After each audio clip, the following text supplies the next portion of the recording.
everybody, it's Mrs. Switek and Davy ready to celebrate Memorial Day with you.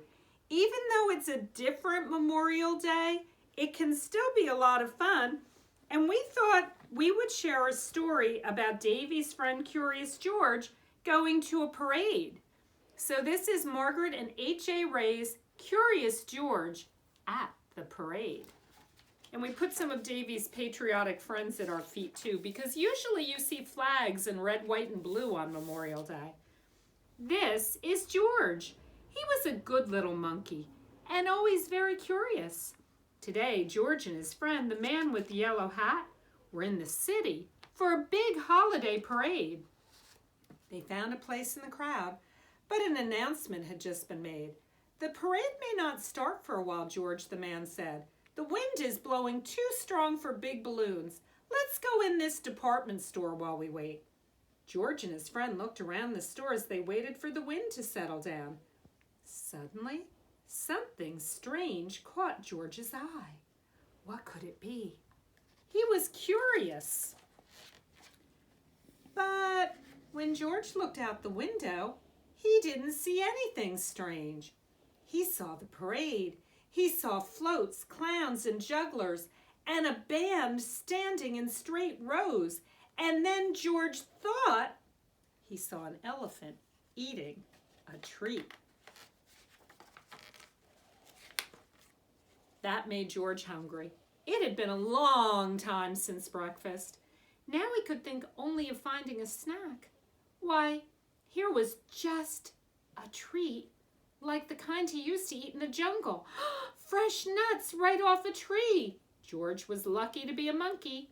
He simply climbed out the window and jumped onto the tree. Then he pulled and pulled, but the nuts would not come off the tree.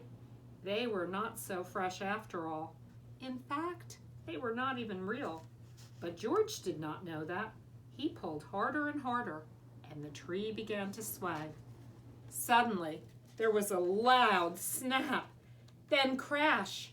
Down came the tree, down came George, and down came all the nuts. Luckily, George was not hurt, but he still did not have a snack. He raced after those nuts.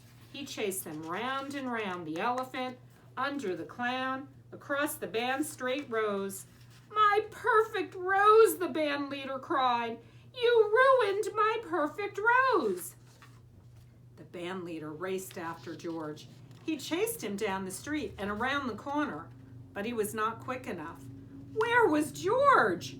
Soon the band leader tired of searching and went back to straighten his rose. He did not know where the little monkey had gone.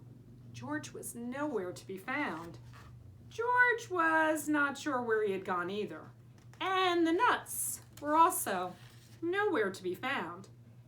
After all that, George had even lost his snack. After all that, George had even lost his way. Now how would he get back to the department store and back to the man with the yellow hat? Just then, a bus was stopping at the corner. George liked to ride a bus. Maybe it would take him back to his friend. Quickly, he hopped on the bus, and away they went. From his seat on top, George could see everything. The bus rounded the corner, and here was something familiar. But something was wrong. 2 balloons had drifted off course, and the ropes were tangled, and the parade helpers were trying to fix them, and a crowd had gathered to watch. And as the bus came to a stop, someone yelled, "Catch that monkey! He's ruined our parade!" The band leader was pointing right at George. George didn't want to be caught, but there was no way for him to get down. There was only one way to go, and that way was up. George grabbed a rope and went up. Up, up he climbed higher and higher. He was a little frightened, but he held on tight. And then he heard someone call, "George!" It was the man with the yellow hat. George was happy to find his friend. The man was happy too.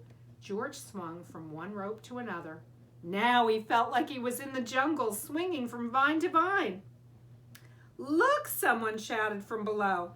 "The little monkey is fixing the balloons." George swung safely into the arms of the man with the yellow hat.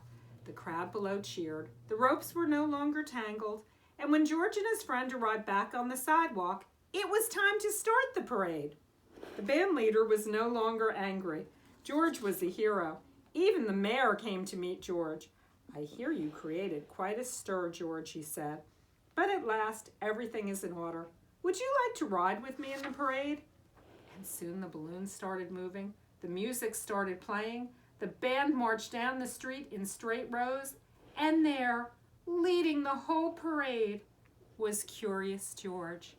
So I hope, like George, you find something fun to do today on Memorial Day. And I hope you might get to eat some ice cream or an ice pop, because that's a good way to start summer. And this week, our mystery tube letter will be I. Goodbye from now from Mrs. Switek, Davy, and his friend Curious George.